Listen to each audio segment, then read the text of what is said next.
Dez, however, needs no last name. You know exactly who we're talking about with Dez Bryant, right? So Dez, weeks 10 through 16 last year, was the fourth best wide receiver in terms of total fantasy points. Only Jordy Nelson, Antonio Brown, and Odell Beckham Jr. were better than Dez Bryant. Clearly had a connection towards the end of the season once he was healthy with Dak Prescott.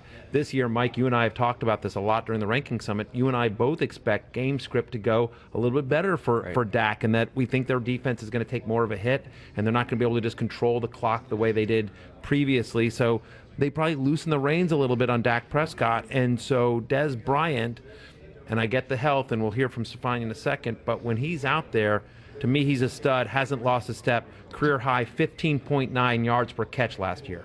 Yeah, and you usually don't consider him maybe even in PPR format. It's a great fantasy asset, but when the weeks he was active, he was number 10 at the position. I mean, that's pretty solid, and he didn't bust very often either. So, for me, he's just one of the top talents at the position. You look at over the past decade, guys who are really good at scoring touchdowns. There's very few of them. Usually, guys regress. I mean, they don't have another red zone threat. Right, and they're kind of devoid weapons. You have Jason Witten's kind of getting up there. Cole Beasley, Terrence Williams. He has to be the guy in this offense. So you're right. I think they'll pass more.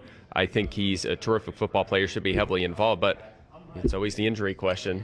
Well, I agree with you that Dez is a playmaker and his biggest name, and he's the biggest red zone threat on the team. But I'm going to tell you why he makes me nervous. Part of it is the injuries. Obviously, last year he had the back issue, but he also had that fracture. Remember, it was the hairline crack in his knee that cost him a number of games, so he missed 3 games. And then in 2015, who could forget, he had the foot injury that ended up costing him. He basically was gone for roughly 8 weeks, but he had a hamstring injury coming into the season.